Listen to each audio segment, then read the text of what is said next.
Hey, what's up, family? Thank you so much for visiting the YouTube channel. You can do me a huge favor. Like, subscribe, and don't forget to hit the notification button because you're going to have new content coming every single week. Content that's going to get you to critically think. Sometimes I get a little crazy on my YouTube channel, but my only goal is to get you to see the power that you have inside. Let me know, what were the methods that you used to be able to get back on your feet? Sure. Yeah, so people don't know the story. 13 years ago, I was suffering from a drug addiction, couldn't take care of my 3-year-old daughter, had lost a business, let a bunch of people down. I actually had to move back in with my parents at 31 years old. A lot of things in the world's eyes that would have been embarrassing, right? Or a failure or a letdown. So that's first where I want to start, because I know there's a lot of people in this society or people that are going to be watching this video, and they might be in what's called the victim stage right now. You have to understand that contrast is necessary. You have to have contrast. Whatever you believe in, your belief system, whether it's good or bad, dark or light, good or evil, whatever you want to call it, superhero movies, right? There's always an antagonist. There's always a positive, there's always a negative. There's always a yin, there's always a yang. There always has to be contrast in your life. Now, I didn't realize that 13 years ago. All I knew is that I had to get my shit together. I had a 3-year-old daughter that I had to take care of, right? But now that I know this, I want to teach this to the world, is that contrast is a teacher, right? So if you're going through something right now, if you're on your back, it's part of the journey. And it's really hard to discover that or feel that when you're on your back, right? So maybe you're running out of money, your spouse has left you, your parents don't believe in you, and you're just sitting there with your hands on your head going, oh my God, my life is horrible. Now, the person next to you is doing the same thing, and the person down the street is doing the same thing. And what happens is when we start to hang out in contrast, thinking that it's happening to us versus happening through us, that's when we end up with a society like this, where people in victim stages thinking that the 1% deserve all the wealth, right? It's abundantly available to all of us. The 1% understand that contrast is necessary. We all see the overnight success. Boom! All of a sudden, The Rock is famous, right? But watch his story. Eminem, Oprah, Kev, anytime, Coach JV. People are going to see this thing explode right now. It's exploding, right? But what they didn't see is the scratching, crawling, fighting, contrast, crying under my desk, getting divorced, twice getting divorced. These are things that people don't see to get to legendary, right? And many people listening to this right now have a dream. They have an amazing ability to help other humans. Maybe they have an idea in their head that it's being suppressed. So I know I'm going all over the place and I'll get to the point, but I don't believe for one fucking moment that we come into this universe or we come into this world through spirit to exist. How's that possible, Kev? I have a different fingerprint than you and different DNA. We're one human consciousness, but I have a different fingerprint, different DNA, different talents. So if we all have different fingerprints, different DNAs, different talents, then why are we not manifesting those talents? We all think it's reserved for this person or this person. We should be working symbiotically together. So now that we've gone off the subject, but I just wanted to explain that because I felt like people need to hear that right now, is that contrast is necessary. You got divorced. Get your fucking ass back up. You filed bankruptcy. Big fucking deal. Get back up. You lost a business. 85% of small businesses fail within the first year.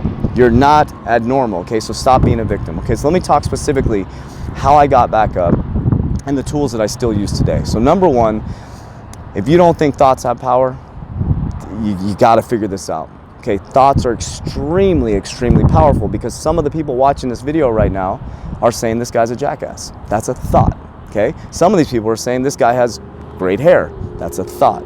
Some of these people are saying, why the hell is he doing a video? I'm way better than him. That's a thought. Every thought that the person is thinking in this video, every thought that you're thinking right now has power. Okay, that's important to understand. Now let me explain why it has power. Because a thought creates a vibration within your subconscious mind. That thought creates a vibration within your body. That vibration increases or lowers your vibration, and it changes the environment around you. Now, there's a lot of different factors that go into this, okay? So the first thing I did is I started to reframe my thoughts. I had a very limiting belief. I am not worthy. I am fat. I'm a loser. But I also had this thought that I wanted to be famous really, really bad. And that thought was so freaking strong, and the insecure boy was still there, right? So I stayed focused on that thought. The good thing is the universe gave it to me. Ended up having an H2 Hummer, the club promotion, the motorcycle, all the stuff, right? But what came with that stuff was next one I'm gonna talk about is environment. What I manifested created the environment that wasn't conducive to success, right? So it's all started with a thought, okay? So I want you to understand that. Your thoughts become things. So when you start to understand that was the first thing that I did. So the next thing you need to really understand is that the way that all these people out here are working is that they're all focused on the next thing, right? So I got my 1,500 square foot home. Oh shit, let's go look at this 2,000 square foot. Why do you need a 2,000 square foot home when you can't even clean the 15,000 square foot one? And so you're focused on this next house when you're not showing gratitude to the current house you have. That's not how you get what you want. When you focus on what you don't have, you get less of what you do want. And when you focus on what you do have, you get more of what you don't want. So when I discovered that secret, I started to every single morning write down everything I was grateful for. Every single thing. 10 things I was grateful for. And it took a lot, because it was like sometimes I'm like, shit, man, my life sucks. I have no money to take my daughter places. My parents are still starting to retrust me again. In the world's eyes, I'm a loser, right? So I'd wake up, and I was telling you this earlier, as I would sit there and write down, I'm grateful for my toothbrush. I'm grateful for the grass. I would try to find stuff I'm grateful for. What that does is it starts to change the vibration within your body, because gratitude, love, the word fuck, or the word flower has a different vibration. So some people got disturbed by the word fuck. Of course, it has a low vibration. When I say the word flower or love, it's a high vibration. So if I'm writing down things I'm grateful for, it starts to create this vibration in my body. Well, if my vibration is higher, my thoughts are going to be cleaner. And it starts to work together symbiotically. You have a positive thought, you're writing down things you're grateful for, you're actually controlling the inner vibration within your body. Now, you're this vibrational being walking around super happy, and then you walk up to the water cooler at work and you hang out with all the shitbags you've been hanging out with that talk shit about their spouse, that talk shit about their boss, that leave 5 minutes early from work, that sit there and look at when's the lunch break, right? All these people who are never gonna move forward in their life. You're positive, I am affirmations, writing down what you're grateful for, but then you plop yourself in this shitty environment. That's number 3. Your environment is gonna control everything. It's gonna reverse back loop into your thoughts, which is gonna change your vibration, which is going to again take you back to where you don't want to go. So what you need to do is, number 1 is you need to understand that thoughts become things. You need to start with I am affirmations. I am great, I am healthy, I am wealthy, I'm successful. Whatever you want, you need to put behind the words I am. Now here's the biggest battle. The average human has 12,000 to 70,000 thoughts a day. This is science. Most of the thoughts, Kevin, are from the day before, and unfortunately most are negative. So would you say we're in an epic battle against negative thoughts, right? So you almost have to become crazy about your thoughts. You have to become crazy, because you're crazy enough to think negative.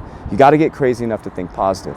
So I am affirmations, you need to build them out. So for example, I'm so happy and grateful for the money that comes to me in increasing quantities from multiple sources on a continuous basis. I learned that from Bob Proctor. Bob Proctor is someone who's completely changed my life. He was from The Secret, but he talks about thoughts becoming things. I have said that thousands and thousands and thousands of times. Now we're sitting here on top of a mountain talking. 13 years later, we have multiple sources of income increasing at a rapid rate. It happened.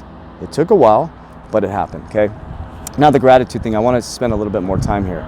As you write these things, you have to feel it, right? Because your subconscious mind has no idea what's real or fake. So when I write down, I am grateful for my $1 million home, right? I'm just making something up. I'm grateful for my $1 million home. I am grateful for, not I'm grateful that I'm going to get, I'm grateful for, and you have to feel yourself in that home. Thanksgiving, the turkey, who's there, the feeling. That feeling creates a vibration. You just making sense now? Okay, now let's talk environment. This is where most of the people are going to trip up. I had to get rid of some people in my life. I had to, man. The people I was hanging out with 13 years ago, I couldn't be around those people, man. They weren't conducive to where I was going. Now, when you hear me talk about money, I need to make it very clear, because people are going to be watching my videos for a long time. Money to me equals freedom. Freedom for you, freedom for people watching this, freedom for anybody that comes in contact with me. That's all freedom or money represents to me. So when I talk about money, I want to be very clear that's what it means to me, right? So in order for me to become a millionaire, a multi-millionaire, I need to be around millionaires or people who believe that they're millionaires. That is so important, because it's true. Our mom and dad always said to us, but our mom and dads don't follow the rule. They say you're the sum of the 5 people you hang out with. They were right, but why aren't they following the rule, right? So you got your thoughts, you got your gratitude, you got your environment. So we're going to go a little bit deeper as we kind of go through these videos, but I really need people to understand that the world is not against you. You have to get out of the victim mindset, because some people watching this right now, you have something inside of you that some of your parents are saying to you, don't do it, don't do it. Why? Why wouldn't you try it? Why? Why? You're going to leave a secure job. Is anything secure in this world? Is anything secure in this world? Like the Jim Carrey story. I love his story. I don't know if you ever heard that story, but he was giving a commencement speech. And his father said, get a good job, go to school, get a good job. His dad, I guess, was a really good comedian, right? And his dad goes to school, becomes an accountant, gets a really secure job, and he saw his dad get laid off from the really secure job. There is nothing that is secure in this world except this. This is the only thing that's secure. You're the vault holder, you're the protector. You could also allow it to be controlled by all this out here. So it's really important. So what I recommend for somebody is to start to really study the brain. Don't just start doing thoughts. Understand how the brain actually works, the conscious mind and the subconscious mind. So those are the 3 things I did. Thoughts become things. I literally am obsessed with thoughts. This book right here has all kinds of stuff in it. I mean, just journaling. It looks like some crazy guy sitting on a bench writing a bunch of things. But let me give you an example. These are techniques you can use. This is the 5-5-5 rule. I'm writing down 55 times. Do you know how long it takes to write this sentence 55 times? For 55 days. I'm thankful for $2,000 per day in income. At that point, 55 times for 55 days is, I think, is 3,027. I might have the number wrong. But you've now written that down 3,027 times, telling your subconscious mind it's already true. Do you think your vibration is going to increase and you may attract that money? Of course it does. We've been doing this for 13 years. So it's a great question, man. Great question. It's I'm very happy that I learned the secret. I really am. But the secret has a few things wrong. I'm just going to be honest with you. It's a great concept to get started. But later on, we'll talk about resistance, because that's where my specialty came in. I didn't know what I was doing, but I learned how to manage resistance the last 13 years. That is the number one thing that I teach people, is because, okay, you walk out there, you want to start a business, you know what everybody's going to tell you? Oh, Kev, man, do you know how many people have failed at that? It's all their limiting beliefs. It's their thoughts, not yours. So, yeah, that's how I did it, man, 13 years ago. So.